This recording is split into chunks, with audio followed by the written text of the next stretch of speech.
Vamos a comenzar a grabar y como hacemos habitualmente nos vamos a ubicar de dónde venimos, dónde estamos parados en el programa. Estamos en la unidad 5, que es una unidad muy importante junto con remuneración y jornada, que son las 5 y las 6. En la clase de hoy vamos a terminar con remuneración y vamos a intentar empezar con jornada. Es posible que nos quede una clase más para dar agotada estas dos unidades que van a entrar ya en el parcial. Así que simplemente con el ánimo de tratar de refrescar lo que vimos en la última clase que estuvimos juntos hace ya una semana, vamos a hacer un pequeño paneo de esto que vimos de remuneración y para eso nos vamos a ir, por una cuestión de ayuda a memoria, a la Ley Contrato de Trabajo en el artículo 103 y siguientes. Bien, como se fueron sumando algunos, si alguno tiene alguna cuestión previa antes que lance y largue con el tema, escucho, soy todo oído, si no empezamos. ¿Estamos? Bien, cargamos entonces.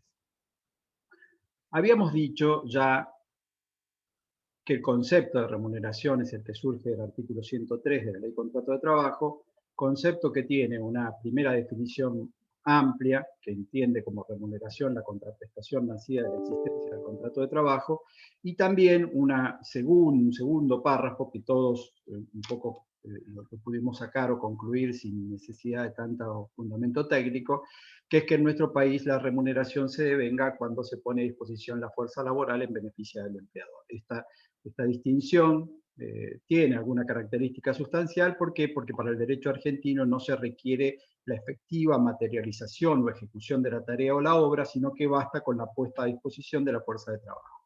Después, si el empleador no puede valerse o servirse de ella por algún impedimento, explicamos porque se rompió la máquina, porque existió algún inconveniente dentro de la planta, la fábrica, el establecimiento, pues bueno, lo mismo va a tener que pagar la remuneración porque la fuerza laboral fue puesta a su disposición.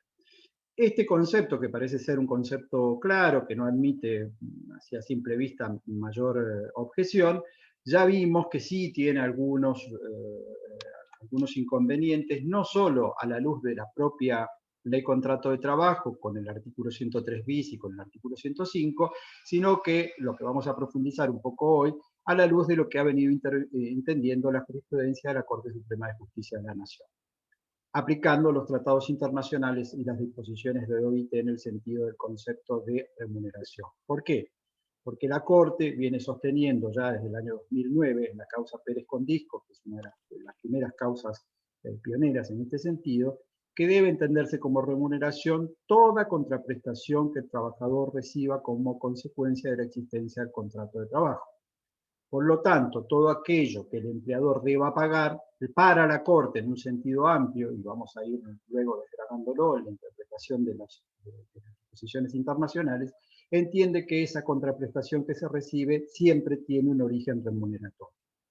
¿Por qué dijimos que esto genera algunos inconvenientes interpretativos? Y porque ya hemos explicado que no es lo mismo sostener o saber si la suma que estoy recibiendo tiene carácter remuneratorio o no. Y dimos 4 o 5 efectos muy claros sobre los cuales pivotear sobre el concepto de remuneración o no va a tener incidencia. Uno de esos conceptos, el más básico, es que nuestro sistema de seguridad social se financia a través de lo que se conoce como aportes y contribuciones. Esto es, parte paga el empleador y parte paga el trabajador. Ahora, los aportes y contribuciones, ¿sobre qué se liquidan? Se liquidan justamente sobre la remuneración o sobre los rubros remuneratorios. Por eso es importante saber de aquello que estoy cobrando qué es remuneración y qué no. Porque por aquello que se ha entendido como remuneración va a haber aporte y contribuciones, y por el contrario, si fueran sumas no remunerativas, en principio no están sujetas a aporte y contribución. Pero no nos habíamos quedado con eso, sino que habíamos ido un poco más allá y habíamos dicho que en algunos otros institutos saber qué es la remuneración es muy significativo. Ejemplo muy significativo, la indemnización por despido. El famoso artículo 245, del que tanto venimos hablando y todavía no hemos analizado en profundidad, que es aquel que regula cómo debe calcularse la indemnización cuando el despido es sin causa, trabaja sobre dos supuestos básicos. Uno, la antigüedad, y el otro, la mejor remuneración mensual normal y habitual del trabajador. Entonces, ¿sobre qué voy a hacer el cálculo y cómo voy a liquidar la indemnización por despido sin causa? Voy a tener que saber esas dos variables. ¿Cuál es la antigüedad que tiene? Que después vamos a ver cómo se saca. Y el otro concepto es cuál ha sido la mejor remuneración mensual, normal y habitual de vengada en los últimos 12 meses. Entonces, volvemos sobre el concepto de que a remuneración más alta, mayor va a ser mi monto indemnizatorio. A remuneración más baja, menor va a ser mi monto indemnizatorio. Dos supuestos más para terminar estos cuatro pequeños acápites que hicimos respecto de por qué es trascendente la remuneración. Vacaciones y sueldo anual complementario. Vacaciones, ¿por qué? Porque las vacaciones, una vez que el empleador otorga, debe liquidar el valor del salario diario de vacaciones, y eso se hace tomando el haber mensual de la remuneración dividido en 25. Después vamos a ver por qué cuando veamos el Instituto de Vacaciones en Descanso. Pero lo importante es que sepamos que va a ser también trascendente la remuneración percibida de vengada para poder liquidar las vacaciones. Y por último, el sueldo anual complementario, que aprovechamos ya para darlo por explicado aquí. ¿Por qué? Porque es parte de esta unidad justamente de remuneración. El SAC, que es otra forma de conocer, o aguinaldo, estamos hablando siempre de lo mismo, sueldo anual complementario, SAC es la abreviatura, aguinaldo es la forma en que se lo conoce de manera genérica, es el denominado sueldo 13. ¿Esto qué es? Para aquellos que les gusten la historia pueden bucear un poquito y ver cuándo en el gobierno o no de Perón se generó este denominado sueldo 13. Este es un sueldo que se va devengando día a día que yo voy trabajando, pero que se liquida y se abona partido en 2 veces al año. Se paga al 30 de junio y se paga a diciembre. Antes era el 31 de diciembre, ahora se ha modificado la fecha de liquidación del de diciembre para que se cobre antes de la fiesta. Pero lo importante, más allá de la fecha exacta, es que sepamos que este sueldo 13 es un sueldo más. Yo cuando trabajo voy a cobrar 12 sueldos por haber trabajado y un sueldo más por aguinaldo. Pero como lo voy devengando a medida que voy trabajando, que esto es muy importante, aun cuando mi relación laboral se extinguiera antes de estas fechas, antes de la fecha exacta del cobro, yo ya generé el derecho a cobrar lo que se llama un sueldo anual complementario proporcional. Es decir, siempre que el vínculo se extinga, sin importar la causal de extinción, ya sea por renuncia, por despido, con causa, sin causa, por incapacidad, por inhabilidad, voy a tener derecho a cobrar el aguinaldo que he devengado. ¿Por qué? Porque como el salario lo voy devengando día a día. Entonces voy a tener derecho a cobrar el sueldo anual complementario proporcional. ¿Y en qué consiste? ¿Cómo liquido el sueldo anual complementario? El SAC, desde hace ya varios años, dejó de tener una redacción confusa que originalmente tenía la ley contrato de trabajo, no solo confusa, sino que se veía muy afectada por la inflación en nuestro país, porque era la 12ª parte de las remuneraciones percibidas en el semestre, etcétera, etcétera. ¿Cómo se liquida en la actualidad? Se toma la remuneración más alta del semestre y el 50% de eso es el aguinaldo. Va de vuelta. Se toma la remuneración más alta que haya sido devengada en el semestre y el 50% de eso es el aguinaldo que se va a liquidar. Uno al 30 de junio y otro en diciembre. ¿Esto qué quiere decir? ¿Que yo puedo cobrar en el primer semestre un valor y en el segundo semestre un valor diferente? Sí. ¿Siempre más alto? No, no necesariamente, porque puede que yo tenga una remuneración del primer semestre devengada más alta que las que devenga en el segundo semestre. ¿Esto es posible? ¿Y por qué sería posible? A ver si se les ocurre. ¿Puedo yo cobrar en el primer semestre una remuneración más alta que lo que cobré de remuneración en el segundo semestre? Buenas tardes, profesor. Yo creo que sí, en el caso de que un empleado haga horas extras en el primer semestre va a cobrar más. Si Bien, en el segundo semestre no las hace, Carolina dio ahí la estaría la respuesta diferencia. técnica correcta, exacta. ¿Por qué? Porque manejó un concepto muy importante. Ella incorporó a las horas extras, que todavía no hemos definido bien de qué se tratan, y las incorporó como remunerativas. Y eso es correcto, es adecuado lo que hizo ella. Lo que yo recibo como horas extra integra mi remuneración. Después vamos a discutir si eso es normal y habitual, pero a estos fines eso no importa, porque el SAC no dice la remuneración más alta, normal y habitual del semestre. No, es la más alta del semestre. Puede que excepcionalmente yo cobré porque hice horas extra, puede que excepcionalmente cobré un bono que me pagó remunerativo la empresa por mejor desempeño, por bono anual mayor desarrollo o por premio a la eficacia o por lo que sea, pero eso no importa a los fines del SAC, solo importa que debo tomar en el semestre la más alta y el 50% lo liquido como sueldo anual complementario. Entonces, la respuesta que dio Carolina es efectivamente es así. Puede que ocurra que yo en el primer semestre hice horas extra y mi remuneración más alta fue de 80.000 pesos, y en el segundo semestre no hice horas extra y mi remuneración normal era de 60.000 pesos. Entonces, en el primero, 80 dividido 2, al 30 de junio, cobré 40.000 pesos de SAC. En el segundo, 60 dividido 2, en diciembre, cobré 30.000 pesos de SAC. ¿Puede el SAC ser diferente entre el primer semestre y el segundo? Sí, puede ser.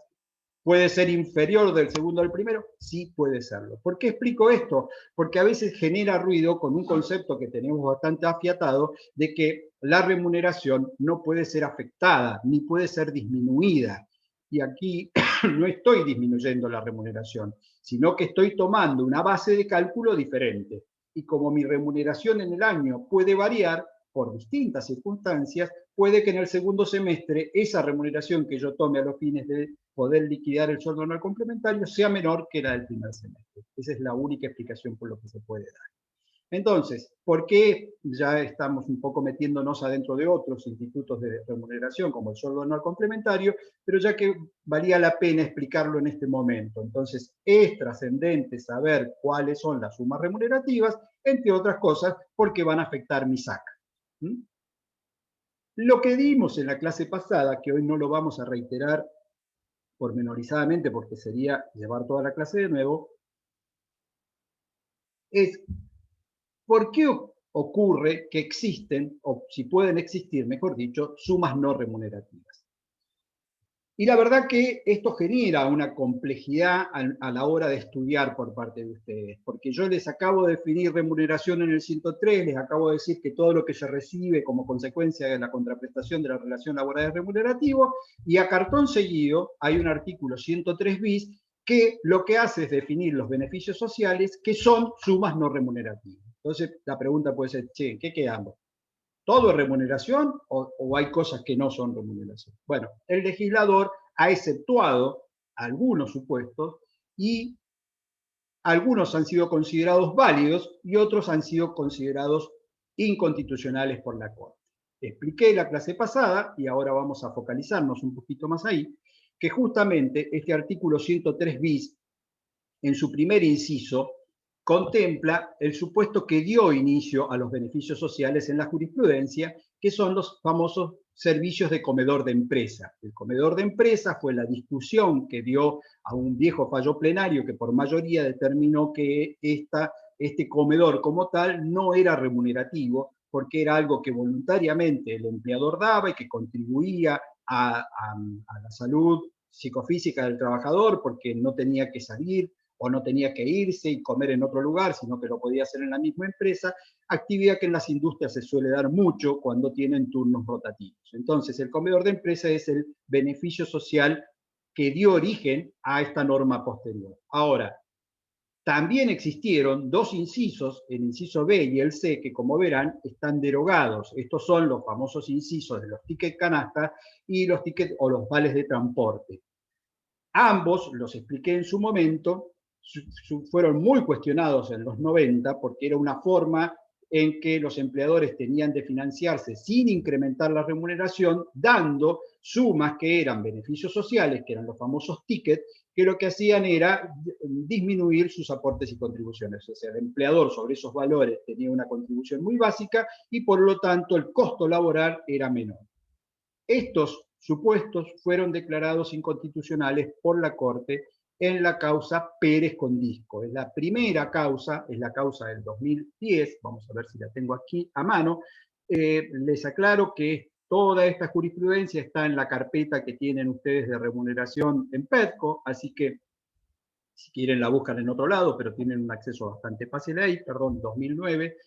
Pérez Condisco, van a ver que es la inconstitucionalidad justamente del artículo 103 bis en el inciso C y B, también por extensión.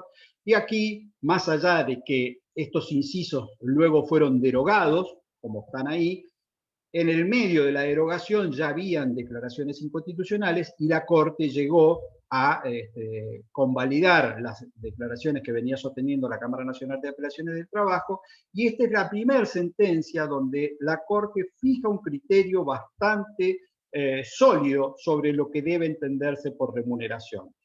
Es muy importante porque luego vamos a ver dos sentencias más de la Corte con algunos supuestos diferenciales, pero siempre vuelve sobre la misma idea.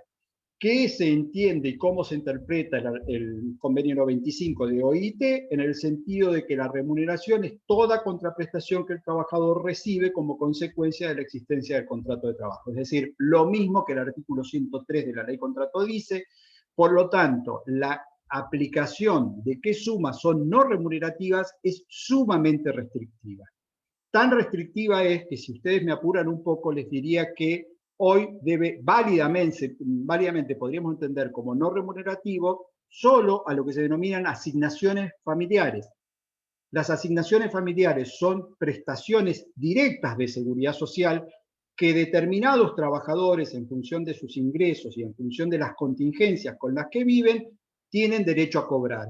Esas asignaciones familiares, que son muy viejas, más allá de que la ley 24.700 las volvió a regular, sí gozan del carácter de no remuneratorias. Y sobre eso no ha habido polémica y la Corte ha convalidado el carácter no remuneratoria de las asignaciones familiares. Los otros supuestos, en su gran mayoría, la Corte los ha cuestionado. Entonces, Pérez Condisco, de lectura obligatoria, fallo de la Corte, alcance del concepto de remuneración, inconstitucionalidad del artículo 103 bis en los incisos B y C. Sigo con la línea de análisis de la Corte. ¿Para qué? Para que tratemos de entenderlos de corrido a los fallos. Ahora sí, a un año de Pérez Condisco, en el 2010 la Corte se pronuncia en otra causa, que es González con Polimat, también criterio de la Corte. No solo reitera la postura que ya había sostenido Condisco, sino que aquí va a otro supuesto, que es que el Estado Nacional, en la crisis del año 2002, recordarán fines del 2001, 2002, en esa crisis dictó una serie de decretos de alcance general para todos los trabajadores, donde otorgaba incrementos como sumas no remunerativas. No importa los números de los decretos, no se mezclen con eso porque son decretos que ya no rigen y no nos importa, pero entiendan el concepto. Vuelvo, el Estado Nacional, en el medio de una crisis, como puede ser la situación de pandemia del COVID, otorgó incrementos de alcance general, no importa la actividad que yo hiciera, de alcance general, y esos incrementos el Estado dice en sus decretos que son sumas no remuneratorias. O sea, da aumentos, pero con carácter de no remuneratorios. En González con Polimat, la Corte vuelve y dice, no, momento, esto que usted otorgó es una contraprestación como consecuencia de la existencia del contrato de trabajo, es dineraria, ergo es remunerativa. Los decretos que así resolvieron el incremento de manera general son inconstitucionales y esas sumas que el trabajador recibió integran su remuneración. ¿Se entendió? Ahí van a ver el decreto 1273 del 02, el 2641, están referenciados. Entonces, segunda sentencia de la Corte, muy trascendente, González con Polimat, ya no va sobre el artículo 103, no va sobre los beneficios sociales, sino que va específicamente sobre un decreto o decretos de alcance general donde el Estado Nacional resolvió incrementos diciendo que eran no remunerativos. La Corte dice, más allá del nombre que usted le dé, esto, que es una contraprestación por la existencia del contrato, integra el concepto del 103. Conclusión, esto también es remuneración y debe ser incorporado como tal, como remuneración. Y ahora sí voy a la tercera sentencia, que también es muy importante. ¿Por qué? Porque en el año 2013 la Corte vuelve sobre el tema del alcance de la remuneración, en esta causa que se llama Díaz con Cervecerías y Marterías Quilmes S.A., que no es ni más ni menos que la que produce la cerveza Quilmes. Imagino que la cerveza la conocen, no sé si a Don Díaz, pero esta sentencia de Díaz con Cervecería y Maltería, lo que tiene de característico es que ahora vuelve sobre el concepto de remuneración, vuelve la Corte sobre Pérez Condisco, pero ¿qué es lo que analiza? Un incremento salarial donde las partes que han negociado, los paritarios de ese acuerdo colectivo, resuelven que en ese nuevo incremento salarial parte del incremento va a ser no remunerativo. Ponen una suma, algo que se ha repetido en muchas actividades en nuestro país en los últimos años, ponen una suma como parte de lo que han negociado que pasa a ser no remunerativa. La denominan no remunerativa durante un periodo determinado. La Corte interviene también en esto y dice, no señor, esto que ustedes han negociado como paritarios, más allá del nombre que le quieran dar, no puede vulnerar el concepto de remuneración que surge del artículo 103 y que surge de los tratados internacionales del 95 de OIT. Por lo tanto, más allá del alcance que pretendieron, no pueden modificarles ustedes a través de una paritaria, de un convenio colectivo, el alcance que tiene la ley y por la aplicación de la Constitución Nacional y del artículo 14 bis. Por lo tanto, eso que ustedes resolvieron otorgar es también remunerativo. Esto es muy trascendente porque más allá de que después de Díaz con Cervecerías y Marterías Quilmes, en la época de Macri, el Ministerio de Trabajo sacó una disposición donde se prohibían homologar acuerdos paritarios salariales que contuviesen sumas no remunerativas, aún a pesar de eso, se siguen homologando y siguen existiendo acuerdos salariales con sumas no remunerativas, con mayor razón en la situación de pandemia por COVID. El último acuerdo paritario de comercio, por ejemplo, tiene una suma no remunerativa. El último acuerdo paritario de camioneros tiene una suma no remunerativa. El último acuerdo de transporte de pasajeros de UTA tiene una suma no remunerativa. ¿Esto qué quiere decir? ¿Que desconocen el criterio de la Corte? No. Quiere decir que en las posibilidades de la negociación, las partes terminan acordando eso, los signatarios de ese convenio colectivo, que terminan siendo los paritarios de interpretación del convenio colectivo. Y luego quedará al planteo que eventualmente cada trabajador haga o no. Estos criterios de la Corte, a pesar de que son 2009, 2010 y 2013, no se han modificado a la fecha. Estoy hablando de Corte con una integración distinta a la que tenemos en el momento. Por lo tanto, nada hace presumir de que si yo cobro una suma no remunerativa producto de que surge de una paritaria salarial y no la acepto como tal y la cuestiono, pues judicialmente, en el caso de Río Negro y Neuquén, les diría que la mayoría de los jueces laborales aplican esta doctrina de la Corte y declaran a esas sumas como parte de la remuneración con los efectos que ustedes ya han visto porque acabamos de explicar. O sea que al ser remuneración, debo tomarlo en la base de cálculo del 245, debo tomarlo para liquidar el SAC, debo tomar para liquidar las vacaciones, etcétera, etcétera. Para hacer una apretada síntesis de esto, porque es un tema muy medular, e insisto, los 3 fallos de la Corte son de lectura obligatoria. Les pido por favor que los lean para que vean los alcances, y los vamos a preguntar y los tomamos, e integran la base de los fallos de Corte que siempre esta cátedra exige que sean leídos. Aquí, más allá de la claridad del 103, el 103 bis pone un manto de dudas sobre qué puede entenderse por remuneración o no, porque crea los beneficios sociales. Se han derogado 2 incisos del 103 bis, pero el resto siguen vigente. Y a pesar de ello, la Corte ha sido clara en Pérez Condisco, González con Polimat y el último que acabamos de ver, Díaz con Cervecería y Maltería Quilmes. En uno declaró la inconstitucionalidad del 103 bis, inciso C, B y C. En otro declaró la inconstitucionalidad de los decretos del 2002, donde el Estado Nacional reservó incrementos generales para todos los trabajadores diciendo que eran no remunerativos. Y por último, se metió en los acuerdos de paritaria salarial, donde habían las partes signatarias de un convenio colectivo resuelto incremento y denominando aparte de ese incremento como no remunerativo. También lo declaró inconstitucional e indicó que dichos incrementos integraban la remuneración. Tema central. ¿Duda de esto? ¿Algún comentario que tengan? Mientras aprovecho y me cebo el mate. ¿No? Georgina, hagamos tiempo, pregúntame algo así yo no queda tan mal que no estoy cebando el mate. Y... Profe, ahora sí, ¿quién me disculpe, salvó? Sí, Carolina. Carolina. Va muy rápido, no sé si soy yo que voy muy lento o va muy rápido. Habla muy rápido y cuando le llevo a entender algo se perdió 80 cosas.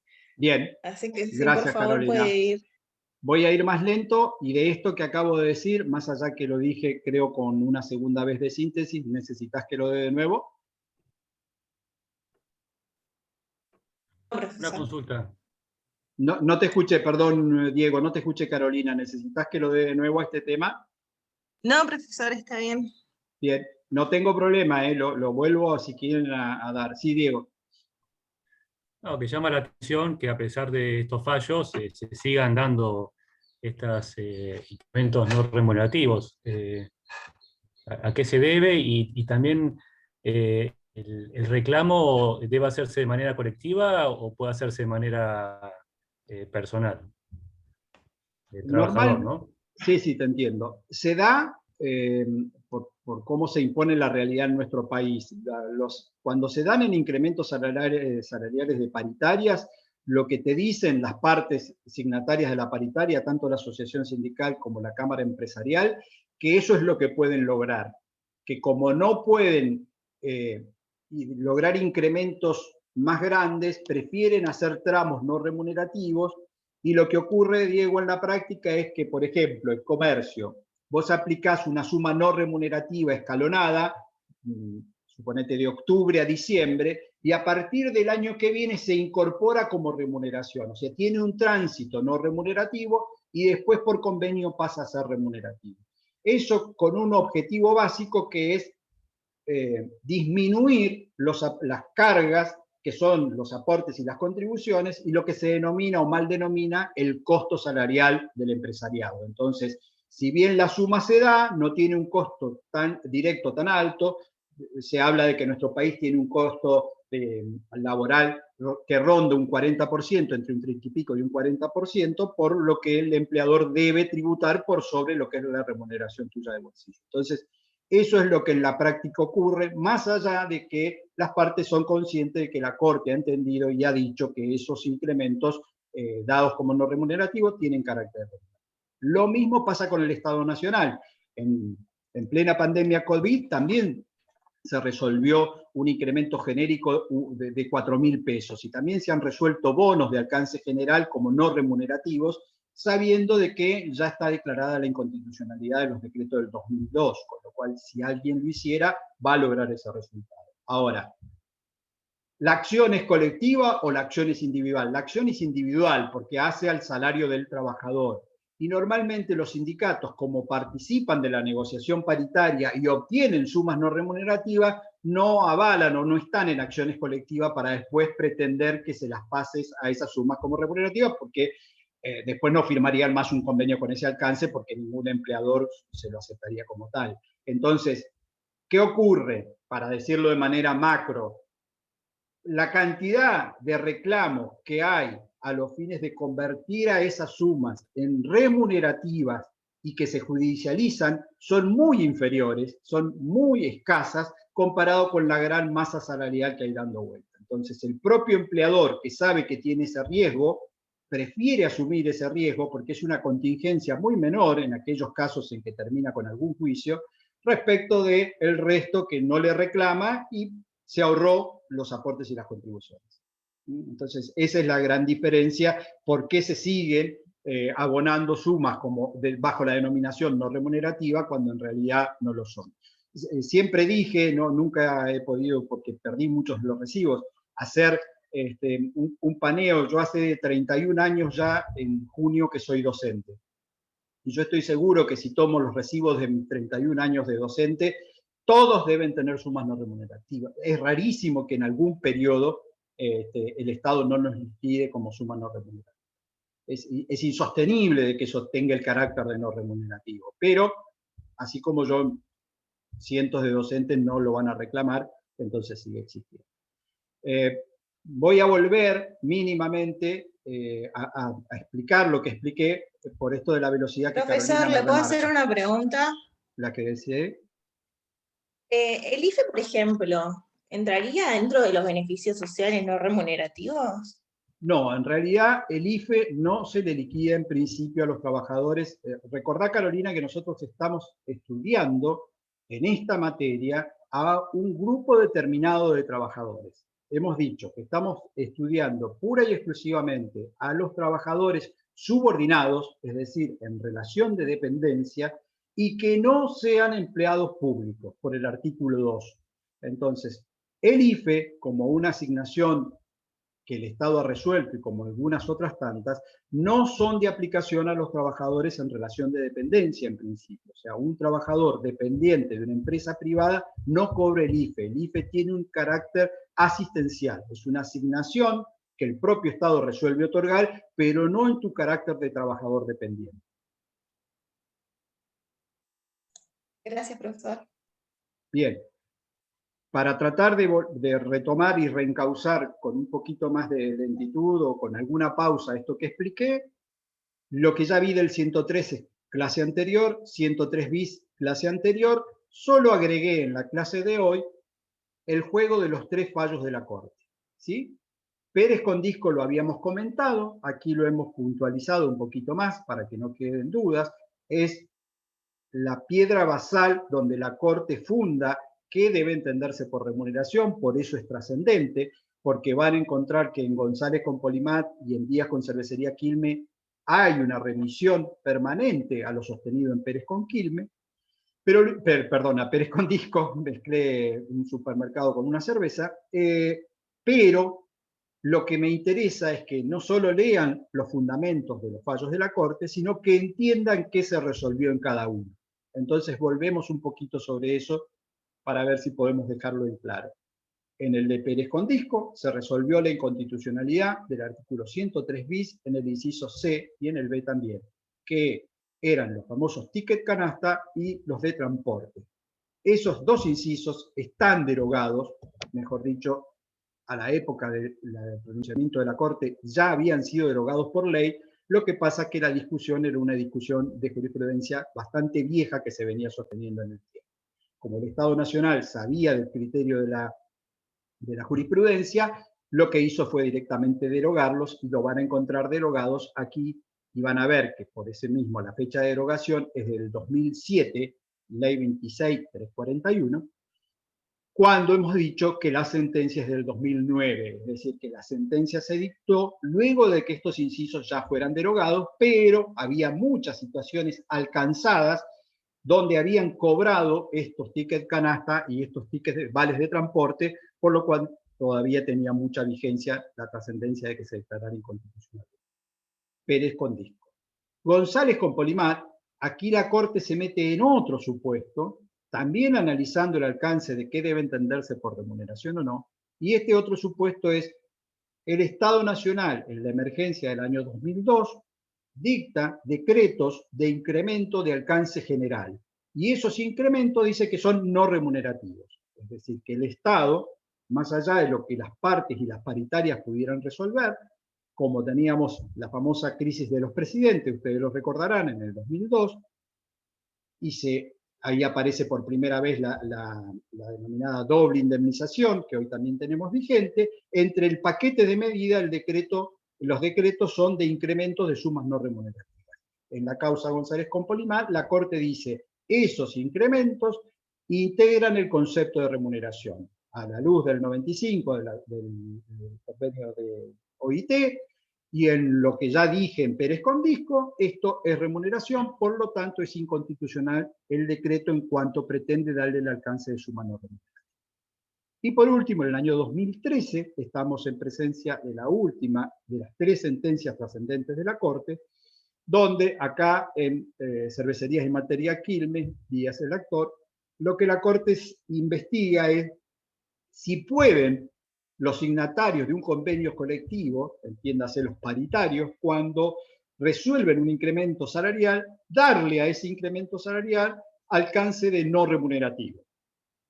La Corte dice, no, por más que usted quiera ponerle este nombre, esta ficción, el alcance que tiene esa suma que ustedes están aprobando y que el trabajador va a recibir como tal, es integrativa de la remuneración. Por lo que aquellos acuerdos paritarios salariales que resuelven, más allá de que el Ministerio de Trabajo de la Nación los homologue, sumas no remunerativas, son inconstitucionales. Y por lo tanto, deben entenderse integrantes de la remuneración. Esto es un poco lo que habíamos dado, que hemos repasado a los fines de ponerle algo más, un ritmo un poquito más. En la clase anterior dije, y vamos a repasar ahora, también así de pasada para seguir avanzando, que aparte de los beneficios sociales del 103 bis, hay también otros supuestos de sumas no remunerativas. ¿Qué otro supuesto de suma no remunerativa hay? El artículo 105 en los incisos que exclusivamente y taxativamente brinda la norma. ¿Por qué? Porque estas son las denominadas prestaciones complementarias, que son aquellas sumas, ya sea en dinero o en especie, que el trabajador va a recibir por sobre la remuneración convencional, y hemos definido que estas prestaciones complementarias son remunerativas. Lo dijimos hasta el hartazgo en la clase pasada.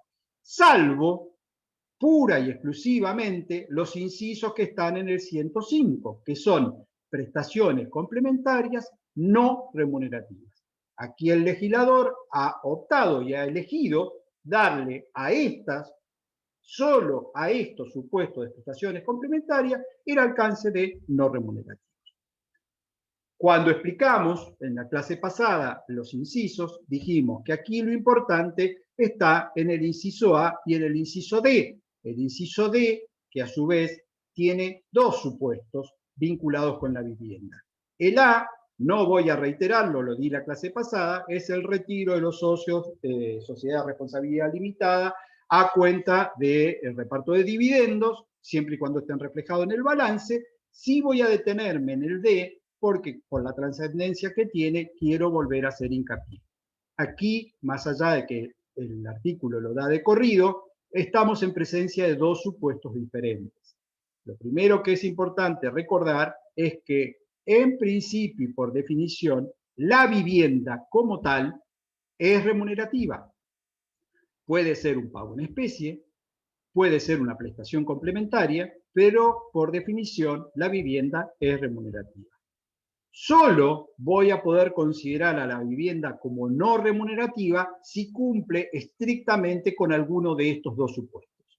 El primer supuesto del artículo 105, inciso D, es el comodato de casa-habitación de propiedad del empleador ubicado en barrios o complejos circundantes al lugar de trabajo. Recuerden que en la clase pasada lo que habíamos hecho es separar este inciso en dos, caprichosamente, porque no están separados por la ley, pero sí lo habíamos hecho para entenderlo. Entonces, el primer supuesto al que estoy refiriendo es este, y habíamos explicado que aquí estamos en un préstamo de uso, el concepto del contrato de comodato que ustedes tienen, que el empleador da de esa habitación, casa-habitación, ¿para qué? Para que cuando sea actividades en barrios o complejos circundantes a donde se va a realizar la tarea, se aloje el trabajador y eventualmente su grupo familiar.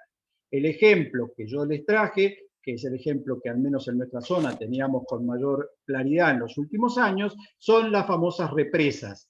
Cuando se hicieron o cuando se hagan eventualmente la nueva represa en el río Neuquén, se hacen barrios, ¿para qué? Para trasladar a los obreros a que vivan en lugar cercano, porque como las represas no se suelen hacer dentro de un centro urbano, no hay facilidad para que vivan en lugares próximos a ellas. Ustedes son muy chicos la mayoría, pero Chocón existe como Chocón por la represa del Chocón. Hoy conocemos como una villa turística y todos decimos qué bonito que es el Chocón, pero en realidad el Chocón era la nada misma y pasó a ser una villa turística y pasó a tener el uso de la vivienda producto de todo lo que fue la represa y el complejo hidroeléctrico del Chocón.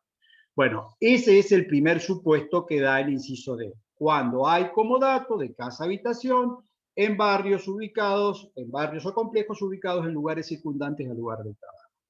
Otro supuesto distinto vinculado con la vivienda, para que la misma pueda ser entendida como una prestación complementaria no remunerativa, es la locación en los supuestos de grave dificultad en el acceso de la vivienda. Este es un supuesto que a veces era muy difícil explicar con un ejemplo, porque aquí es el empleador el que está alquilando la vivienda, pero no en cualquier condición, sino debe existir grave dificultad en el acceso de la vivienda. El ejemplo que sí tenemos desde hace unos 4 años, por lo menos, es en la zona conocida como la zona caliente de Vaca Muerta. ¿Por qué?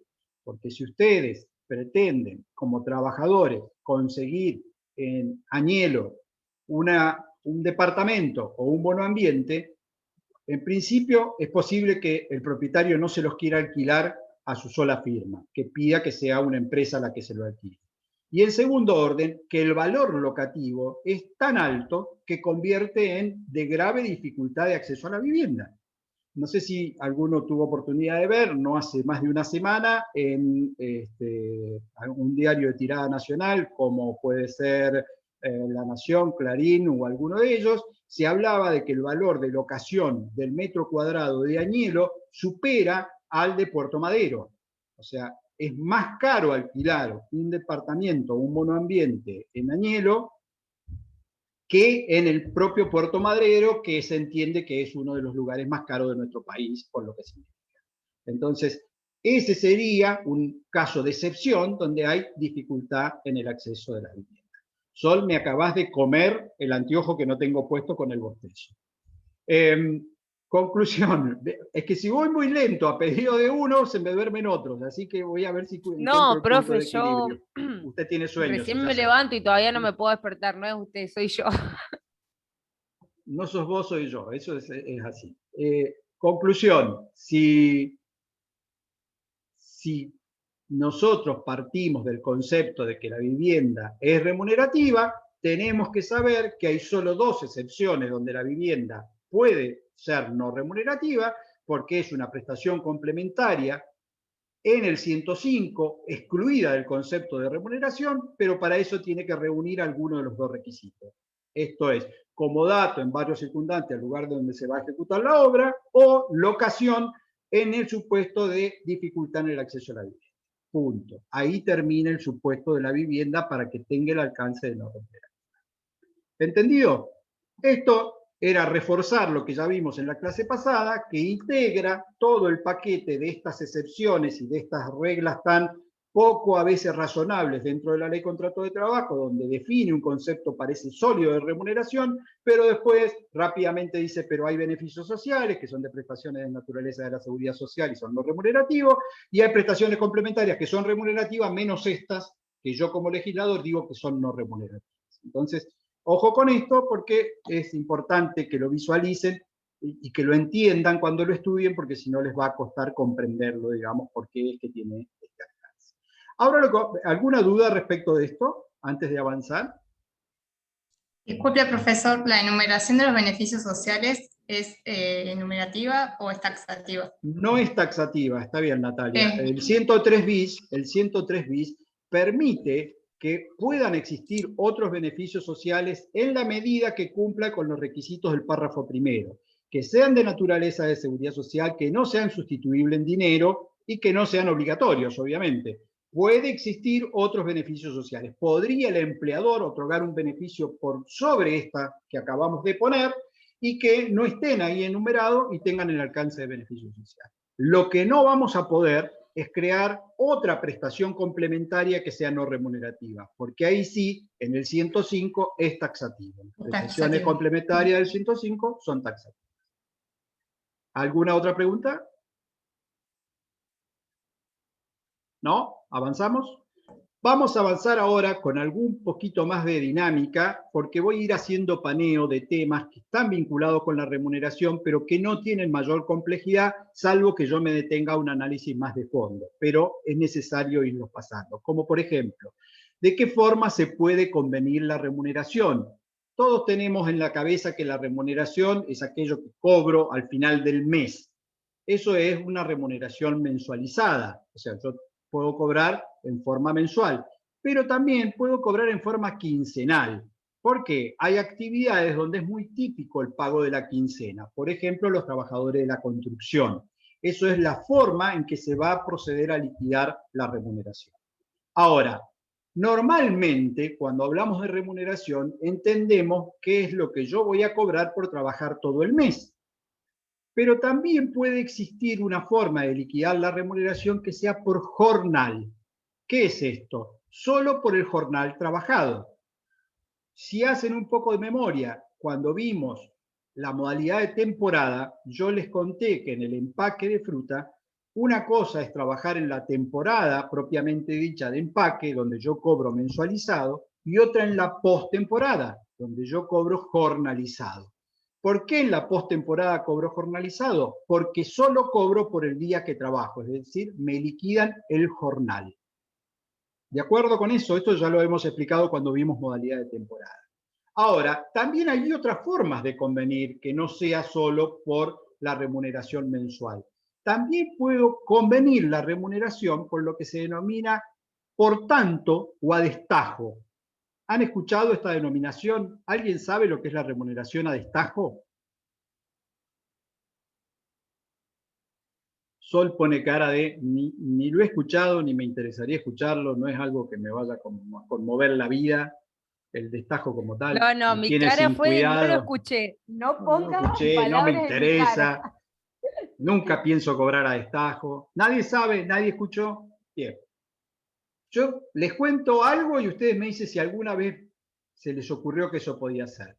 Si yo soy un cosechador de pera y manzana, estamos en la pera, ¿puedo convenir que me van a pagar por la cantidad de beans que yo coseche en el día? En vez de un sueldo de un jornal diario, ¿puedo yo decirle al empleador, che, vamos a hacer una cosa, por cada bean que yo coseche, vos me pagás 1.000 pesos? Yo creo que sí, profesor. Sí Carolina se puede. dice, creo Profe, que sí. pero eso tipo registrado o en negro. Registrado, en blanco, en blanco. Sí se puede. Bueno, estamos todos de acuerdo, sí se puede, sí se puede. Bueno, eso es remuneración a destajo. ¿Por qué? Porque lo que pacto y convengo es por unidad de lo que voy a ir ejecutando y que yo pueda medirlo. Pero esto tiene algunas características que son importantes que sepamos. Nunca la remuneración en destajo puede ser inferior a la remuneración del jornal. A ver si lo entendemos. Si un cosechador tiene un jornal garantizado de 2.500 pesos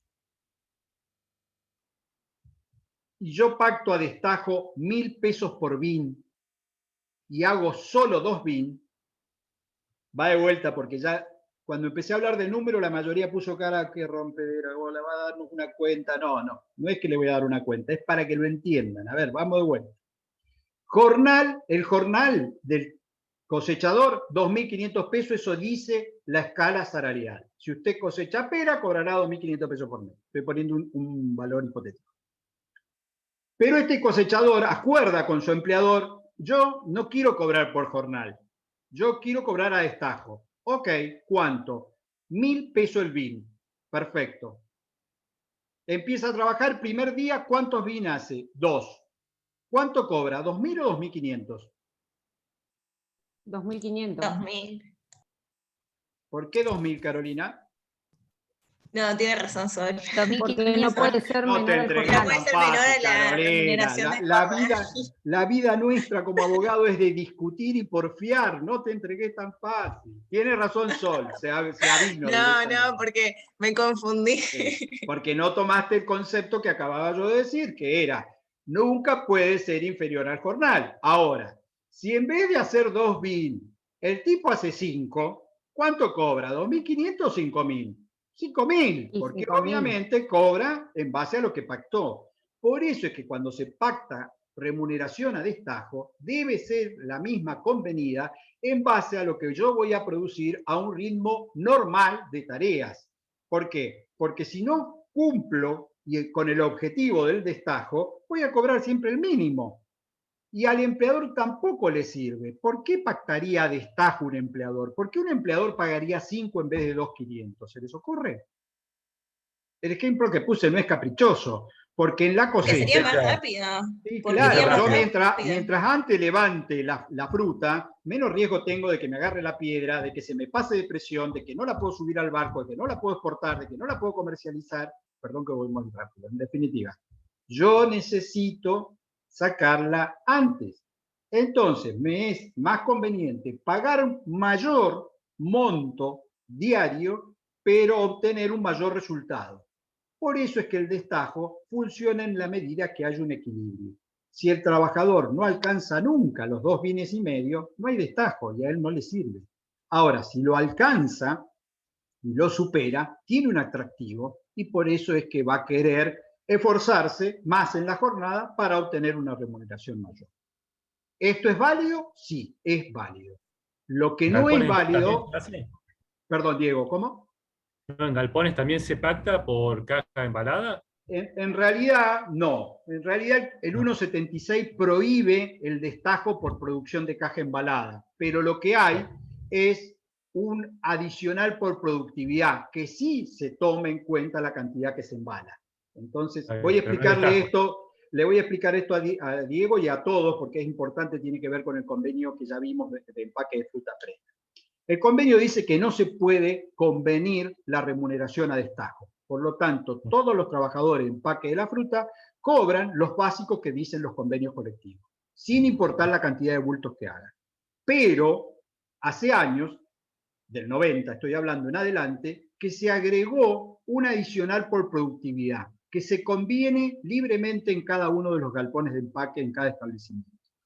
Y ese adicional por productividad suele tener como un valor de referencia la cantidad de bultos. Entonces, yo cobro mi remuneración básica si el embalador hace, por ejemplo, 96 bultos diarios de manzana o de pera. Ahora, por cada bulto que supere, hay un valor adicional de destajo que puede cobrar. Entonces, no es que su remuneración está convenida a destajo, sino que su adicional de productividad puede estar vinculado con el destajo. ¿Lo entendiste, Diego? O sea, ¿fui claro? Sí, perfecto. Bien. Gracias. Entonces, ¿sí Profesor, escuchó? pero no... Un momento que tenía una... Georgina, te escucho. No, quería preguntarle si por tanto es lo mismo. Sí, Oh. sí, por tanto y destajo es lo mismo. Sí, se usan como sinónimos. Gracias. Sí, Carolina. Pero no veo una diferencia que haya entre destajo y... Porque al final termina siendo lo mismo. Por trabajar más termina cobrando más. Nada más que también. No, hay una gran diferencia, Carolina. El mismo trabajador que está cosechando, si pacta por remuneración de jornal, cobra todos los días 2.500 pesos. Puede que un día haga 2 bienes y medio y otro día haga 7 bienes y cobra lo mismo 2.500 pesos, porque está cobrando por la jornada de 8 horas o de 9 horas que trabajó. En cambio, si lo pacta a destajo, cobra 2.500 como mínimo, pero hay días que puede cobrar 3.000, 3.500, 4.000 y 5.000, va a depender de la cantidad de bienes que haga en un día. Entonces, no es igual. Sí, me refería a lo que explicó del convenio de la fruta fresca con el destajo. A eso me refería. El convenio de la fruta fresca es porque el destajo aparece recién con la productividad, no aparece antes. No podrías convenir la remuneración a destajo. Lo que vos convenís a destajo es cómo vas a liquidar la productividad. La remuneración siempre fija, porque el convenio colectivo lo prohíbe. ¿Y esto por qué? Para que no se obligara a realizar determinada cantidad de bultos mínimos en el empaque que podría llegar a afectar la salud del trabajador o aumentar la siniestralidad, etcétera, etcétera. Entonces, no importa los bultos que hagas, vos sobre eso no se puede convenir nada. En el 90, y esto sería bastante más largo de explicar por qué en los 90, porque en realidad en los 90, a través de la ley de convertibilidad, se prohibieron los incrementos salariales, salvo cuando estuviesen vinculados con el incremento de producción. Esto fue una de las disposiciones que en su momento el gobierno de Menem y con el Ministerio de Caballo a la cabeza tuvieron alcance global y legal para todo el país. Entonces, como no podía haber incremento salarial, porque supuestamente estábamos en un estado ideal de congelamiento absoluto de precios, lo único que se permitía era que si había más producción, podías ahí sí cobrar un poco más. Entonces apareció en el empaque de fruta fresca, cosa que no estaba en el convenio colectivo 176, el adicional de productividad. Y ese adicional de productividad sí se permitió que estuviera vinculado con un destajo determinado, o sea, cantidad de bultos empacados. Entonces apareció en esa etapa, digamos, en esa etapa 2 de la remuneración, pero nunca pudo afectar la remuneración convencional del salario. Esa está garantizada. Ahora bien, hice estos comentarios, ¿por qué? Porque van a ver que a partir del 104, y aquí sí voy a acelerar, el salario puede fijarse por tiempo, por rendimiento de trabajo, en este último caso por unidad de obra, por comisión individual, colectiva, habilitación, gratificación, son la forma en que se puede convenir el salario. Van a ver que luego se detalla alguna de estas formas, de lo que es comisión individual, comisión colectiva, habilitación o gratificación. Voy a explicarlas aquí de manera más o menos sucinta, porque necesitamos darle dinámica al tema para tratar de agotarlo hoy. Ustedes saben lo que es un trabajador que cobre a comisión. ¿Se les ocurre un ejemplo? Ejemplo típico, un vendedor. El vendedor de autos puede cobrar a comisión. Por cuántos autos venda, por cada unidad o por el valor que tenga el auto, cobra comisión. Yo les pregunto, ¿los vendedores de los viajes, profe, puede ser? Los vendedores de viaje también, los vendedores de telefonía celular, los vendedores de televisión satelital. Hay actividades donde suele ser muy común, como en las prepagas también, cobrar por comisión. Ahora pregunto, ¿puede una remuneración ser pactada íntegramente a comisión? No, no podría. Para mí no. ¿Por qué? El mínimo vital, por el sueldo mínimo vital, bueno, eso. Bien. Porque capaz que no terminá de decirlo porque lo que estás diciendo está mal, pero nos va a ayudar mucho. Porque dijiste, el sueldo mal, mínimo pero no vital, está tan mal. Sí, está mal. ¿Por qué? Salario Porque mínimo vital y móvil, entonces... Hay un concepto. Yo creo que tienen que tener una base, un piso, porque capaz que él no vende, pero no es culpa de él, sino porque, bueno, no se dio, no puedo concretar ventas, y tiene que tener un parámetro. Todos te entendimos y estamos todos de acuerdo con vos hoy. Vamos a tomar parte de lo que dijo está mal. Sol, porque metió un concepto que yo todavía no di y que hace a la remuneración. Está más adelante el artículo, pero lo damos ahora. ¿Qué es el salario mínimo vital y móvil? Esa es una esperanza de nuestro legislador, de que es el monto mínimo con el cual un trabajador pueda satisfacer todas sus necesidades, las necesidades alimentarias, educativas, sanitarias, recreativas, etcétera, etcétera. Está en 21.000 pesos, ahora se está discutiendo algún incremento del salario mínimo vital. Con lo cual verán que es utopía pura, pero existe como tal y existe un consejo que se está reuniendo por estos días nuevamente, un consejo de salario mínimo vital y móvil que es donde los sindicatos, los empresarios y el Estado resuelven cómo es que ese salario mínimo se va a incrementar. Pero es muy importante lo que nos dijo Sol. ¿Por qué? Y permitime la chanza porque veo que lo hacemos con confianza y para nada para inhibir que sigas haciendo comentarios. Porque lo que ella dijo es un concepto que tenemos un poco incorporados todos. Es decir, che, hay un salario mínimo que es un piso, por debajo de eso no puedo cobrar. Es cierto, pero ¿saben qué? En nuestro país el salario mínimo vital y móvil se aplica solo para aquellas actividades que no tienen salarios dispuestos por convenios colectivos. Y en nuestro país eso es casi inexistente. Va de vuelta.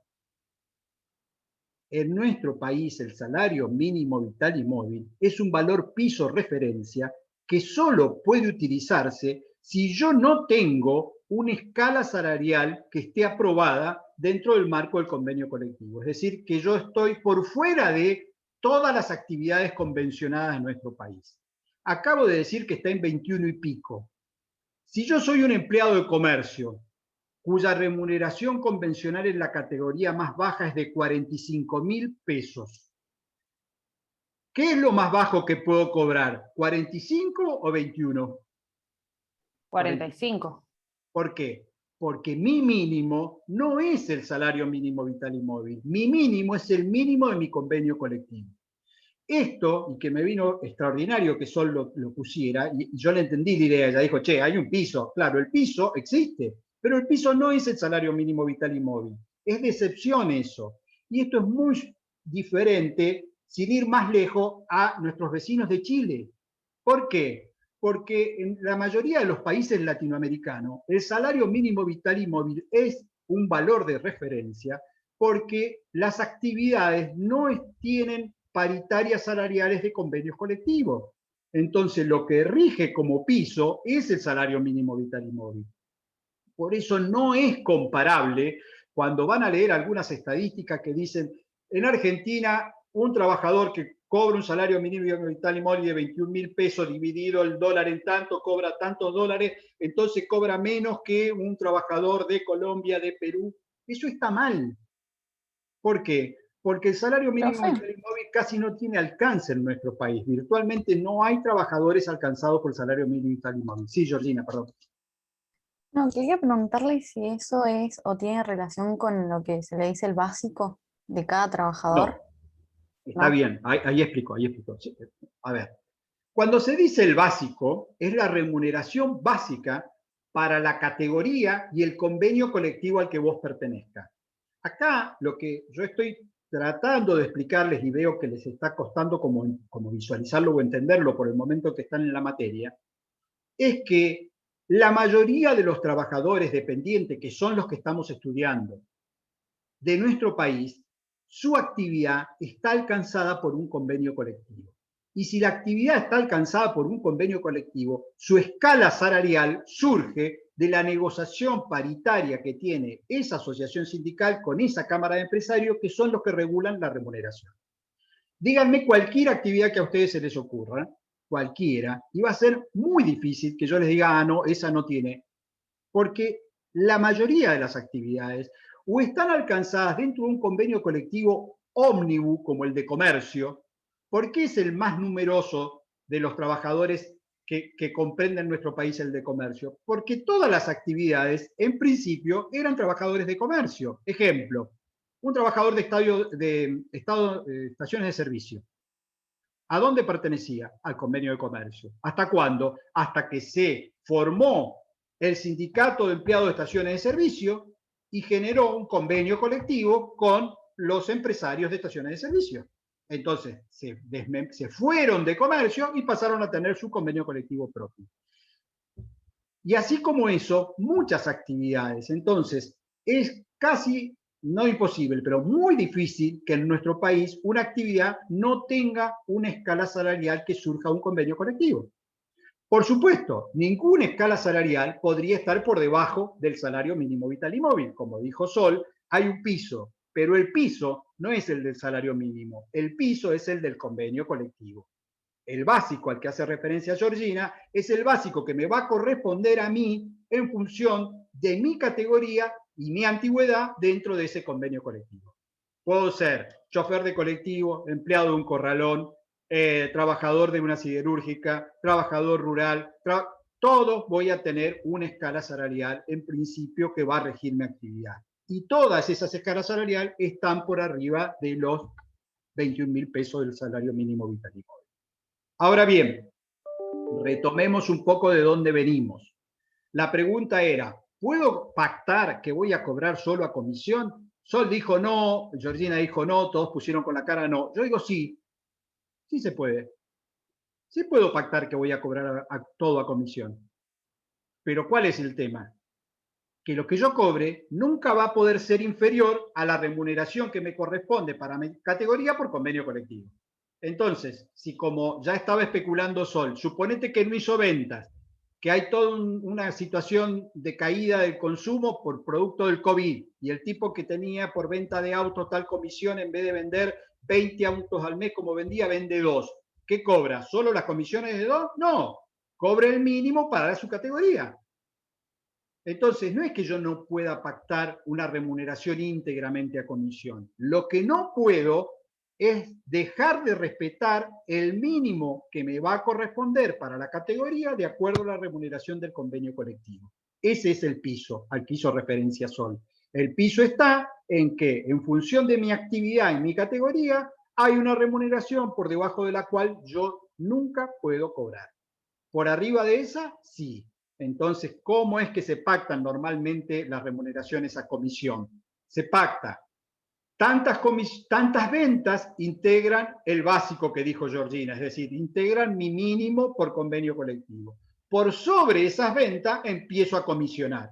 Entonces el empleador se garantiza que si yo vendo autos, 5 autos de los que venda, con eso me paga el sueldo y a partir del auto 6 empiezo a cobrar una comisión. Con la telefonía celular ocurría lo mismo. También en la venta de los telefonías celular estaba lo que se llamaba el Q. El Q de venta es el objetivo mínimo. A partir de allí empiezo con la comisión. Y es posible que hasta la comisión vaya variando. Mayor cantidad de venta en los tramos puede hacer porcentajes distintos de comisión. Bueno, eso es de libre convenio entre las partes. Lo que no puede el empleador nunca es pagarme por debajo de la remuneración que corresponde a mi categoría en el convenio colectivo. En la práctica, ¿qué puede ocurrir? ¿Alguien sabe qué pasa en la práctica para vulnerar esto? ¿Qué es lo que se conviene para que esto que está tan bien previsto en la ley después no se cumpla?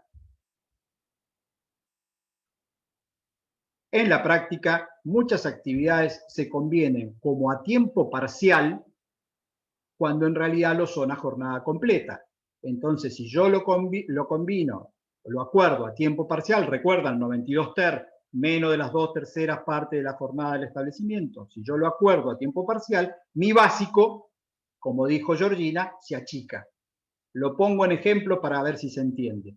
Soy un vendedor de autos y como tal, por convenio colectivo, mi remuneración debería ser 60.000 pesos jornada completa. El empresario que dice, mira, vamos a hacer una cosa, vamos a convenir a tiempo parcial, X horas, supongamos la mitad, y tu básico son 30.000 pesos. Pero ¿y qué horario cumplo? No, permanente, si vos, el interés es tuyo. Mientras más vendés, es tuyo. Entonces, los meses que no vende, solo cobra 30. Y cuando vende, cobra la comisión pactada por sobre los 30. ¿Qué hace con esto el empresario? Esto no es atípico. Esto en la mayoría de las actividades comisionales ocurre este fraude. ¿Por qué? Porque de esta manera el empleador se garantiza de que ese piso es un piso bajo, que es un mínimo que no le resulta ser, que no lo afecta económicamente. Puede pasar por circunstancias objetivas donde no hubo venta, o también puede pasar porque al vendedor no le interesa vender. Entonces, si no le interesa vender y tiene un básico que le sirve para vivir, bueno, va y no vende y listo, si lo mismo va a cobrar los 60.000 pesos. Entonces, eso es lo que en la práctica suele ocurrir y por eso lo comento. Alguien me preguntaba algo, perdón. ¿No? Me inventé una pregunta. Bueno, conclusión, esta es una forma, las formas de comisión. Una forma más que está en el mismo artículo y que cada tanto cíclicamente entra en discusión, es lo que se denomina participación en las ganancias. Recordarán, porque lo han estudiado cuando han estudiado Derecho Constitucional, que el 14 bis, norma que es operativa y programática, habla de la participación en las ganancias. Hace 5 años, no, un poco más, porque fue antes del macrismo, parte del segundo gobierno, el gobierno de Cristina, se estuvo discutiendo. ¿Se acuerdan que Camioneros, Moyano volvió a instalar este tema? La necesidad de que se regulara por ley la participación en las ganancias. En realidad, no está regulado porque lo único que la ley contrato dice es que si hubiera participación en las ganancias, lo que debe garantizarse al trabajador es el acceso a la información de la empresa para poder determinar si hay ganancia o no hay ganancia. Lo mismo es que cuando hay una comisión colectiva, cuánto es lo que vendimos entre todos o entre el grupo, y en función de eso vamos a cobrar un porcentaje. Bueno, lo que dice la ley contrato aquí, que si se dan estas formas de convenir la remuneración, se debe garantizar el acceso a la información contable del empresario, de la empresa, para poder saber efectivamente si ha existido tal ganancia, si no va a ser imposible saber qué es lo que me corresponde cobrar. Perdón, que voy a avanzar un poquito más rápido. Comisiones colectivas, participación en las utilidades, la verificación, que es lo que estaba hablando del 111, las posibilidades, salario por unidad de obra. Me detengo aquí, propinas. No voy a hacer la pregunta porque estamos con alguna demorita de tiempo. Todos saben lo que es la propina. Si yo le pregunto, ¿la propina es remuneratoria o no sin leer el artículo? ¿Qué me dirían? Sol dice que no, háganme con la cabeza. No, sí, nada más. Tengo 4 a los que veo. Diego dice que sí, Georgina no se quiere jugar ningún palo y Natalia no habla. Están todos así como yo. Tengo estas 4 imágenes nada más, no sé si hay más con video prendido que no los veo. Bueno, en realidad aquí la ley dice que la propina es remuneratoria en la medida que sea habitual y que no esté prohibida. Fíjense cómo... Viste igual, profe, que hay algunos lugares, perdón, que ya te lo ponen la propina en el ticket. Ahora vamos a eso está mal, pero bueno, ahora vamos. Propina.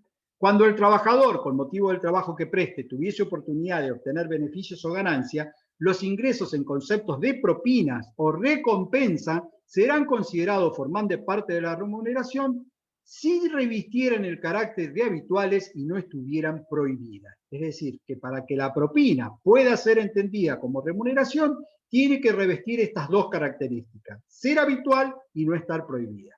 Entonces yo le pregunto, los trabajadores gastronómicos, que es una de las actividades donde con mayor habitualidad vemos la propina, o sea, vamos a una confitería, vamos a un restaurante y dejamos habitualmente la propina, más allá de lo que dice Sol, que nos la cobren, ahora vamos a ir a ese punto. Entonces, ¿la propina de los gastronómicos es remunerativa? Sí, no, más o menos. ¿Qué les parece? Sí. Diego dice sí. Gracias, Diego, porque me tiró un centro.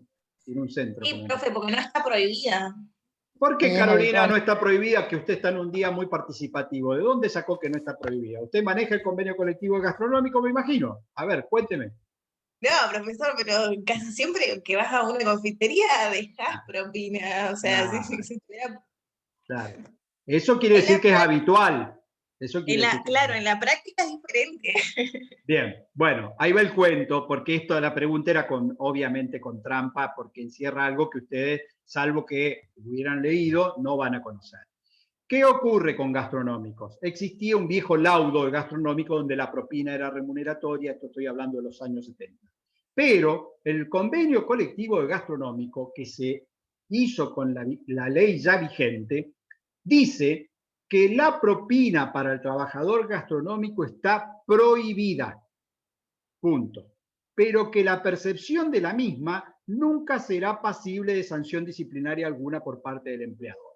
Esto es, está prohibida a los fines de que no integre la remuneración, pero es habitual que se la reciba. Entonces, la respuesta de Carolina es una respuesta lógica. En el gastronómico, ¿la propina es remuneratoria? Y sí, todos sabemos que se deja propina. Bueno, el convenio colectivo le encontró la manera, más allá de que parezca fraudulenta, de decir, por más que la reciba, no es remuneratoria. ¿Por qué? Porque está prohibida, porque el convenio colectivo lo prohíbe. Por eso yo la chicaneaba con, ¿usted leyó el convenio? No, el convenio dice que está prohibida. En la práctica, todo el mundo sabe que en gastronómicos la propina se deja igual. Ahora, ¿en qué convenios colectivos la propina está permitida y es habitual?